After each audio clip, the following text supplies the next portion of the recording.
আর যে অন্যায় করছে, প্রশাসন হোক, সরকার হোক, যেই হোক না কেন, আম পাবলিক হোক, আমরা ওকে কোর্টের মাধ্যমে প্রাস্ত করে আমরা বিজয় করবো। এআরটিএম এটাই কাজ করে।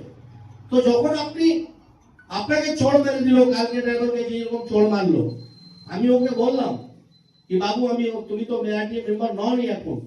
এআরটিএম মেম্বার যখন হয়ে যাবে তখন আমার 1 টাকা তোমার লাগবে না, ফ্রি অফ কস্ট কাজ হবে।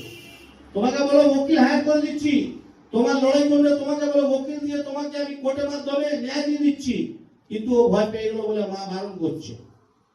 গরিব লোক, অসহায় লোক মানে প্রশাসনকে একটু ভয় খায়, তাকে হিম্মত দেওয়ার জন্য, তাদের পাশে দাঁড়ানোর জন্য আজকে এআরটিএম তৈরি করা হয়েছে। দরকার হলে 24 পরগনা নেই, ভারতবর্ষে যেই জায়গা হলে আমরা দাঁড়াচ্ছি, তাদের জন্য খোঁজ নিচ্ছি, তাদেরকে সাথে পাশে দাঁড়াচ্ছি। আপনি জানেন যেরকম হরিয়ানাতে পা হাত তুলে ডিগ্রি ভর্তি করে মাঝে ওকে ফেলে দিয়েছিল, তাকে আমরা বার করে অ্যাডমিশন করেছি হসপিটালে, তার পাশে এআরটিএম দাঁড়িয়েছে, ওরা আমাদের অধিকারীকে পাঠিয়েছে ওইখানে। আপনি জানেন যেরকম বললেন আসাম থেকে প্রত্যেক জায়গায় ভারতবর্ষে অনেক সমস্যা, সব সমস্যার সমাধান করছি।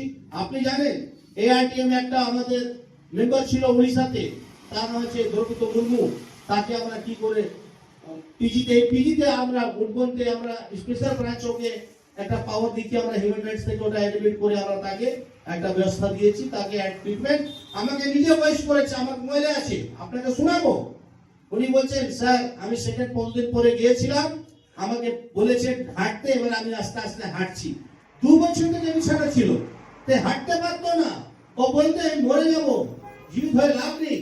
আমাকে ফ্যামিলি বলছে তুই কি রকম হয়ে গেছিস, কত সেবা করবে, 1 মাস 2 মাস 1 বছর 2 বছর কত সেবা করবে ভাই, মানুষ একটা সময় আছে তো। কিন্তু ওকে আজকে আমরাও হাঁটছে, এটাই তো আমাদের এআরটিএম এর কাজ। আমি বলছি কাজ করবে, আমরা বলবো না।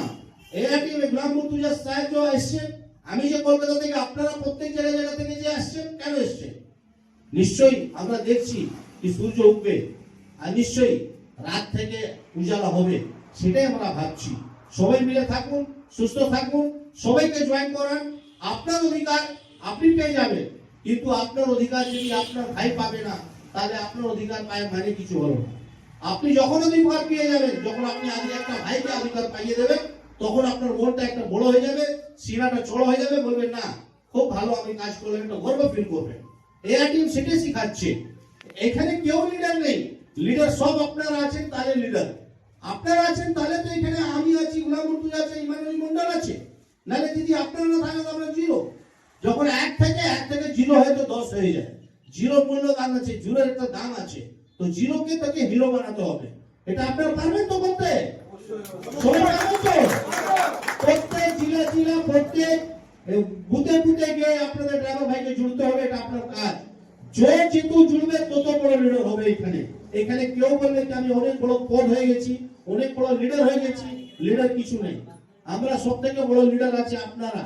আপনারাই লিডার, আপনারাই মাথা, আপনারাই শেষ কথা। আপনারা যেটা বলবেন জেলা, সেটাই শেষ কথা, আমরা কিছু নেই। আপনি বলবেন ভাই আমরা একটা ড্রাইভার ভাইকে দিয়েছি, আমরা আমাদের 100 জনে ভালো কাজ করতে পারবে। আপনার নামটা দাদা? অভিষেক মন্ডল। যখন আপনি বলবেন অভিষেক মন্ডলকে দেবো, আমরা অভিষেক মন্ডলকে মেনে নেবো। যে জেলা যাকে বলবে তাকে মেনে নেবো, আমরা আমাদের চলবো না, আমরা আপনাদের নিয়ে চলবো। এটাই আমাদের আইআইটির মৌলিক অধিকার, এটাই সিস্টেম, এটাই নিয়ম, এটাই আমরা মেনে চলছি। আমরা বলবো না 5 পাণ্ডব হয়ে গেছি, কিন্তু 5 পাণ্ডব বললে হবে না। 5 পাণ্ডব যখন যে আগে 5 পাণ্ডব ছিল, তার পায়ে ধুল হতে পারবেন না আপনারা, ঠিক আছে? 5 পাণ্ডব বললে হয় না, 5 পাণ্ডব কর্ম করতে হবে। কর্ম কিছু নেই, শুধু বলছে লোগো বিক্রি করে দাও, হয়ে গেছো তুমি লিডার হয়ে গেছো। এরকম লিডার হয় না। লিডার মানে আমাদের ভাইয়ের মধ্যেই একটা আপনারা সিলেক্ট করবেন, তবে যে আপনাদের জন্য কাজ করতে পারবে, মানুষ সেবা করতে পারবে, আপনার জন্য পাশে দাঁড়াবে, সমস্যার মধ্যে পাশে দাঁড়াবে। সুখী সময় তো সবাই পাশে দাঁড়ায়, কিন্তু শুধু টাকা নিয়ে ছুটলে হবে না ভাই। আপনাদের পাশে দাঁড়াতে, আপনার সুখে দুঃখে থাকতে হবে, আপনার জন্য লড়াই করতে হবে। আপনি ভাবুন না, পান্ডেজি কে ছিলেন আমার? আমি ফয়সাল খান, উনি পান্ডেজি, এইখানে মন্ডল সাহেব। কেন এখানে আসছি আমরা? নিশ্চয়ই কিছু ভাবছি, কিছু চিন্তা করছি। সুভাষ চন্দ্র বোস বলেছিলেন তুম মুঝে খুন দো, मैं तुम्हें आजादी दूंगा। আমরা বলছি, এআরটিএম বলছে আপনি বিশ্বাস করুন, আপনার অধিকার নিয়ে এআরটিএম কথা বলবে, আর কথা বলে লড়াই করে দেখিয়ে দেবে ভারতবর্ষে, আর দেখাচ্ছে। আগামী দেখবেন আমরা সরকারকে বলছি, গাইডলাইন দিচ্ছি কি আপনি আমাদের জন্য চিন্তা ভাবনা করুন, প্রশাসনকে বলছি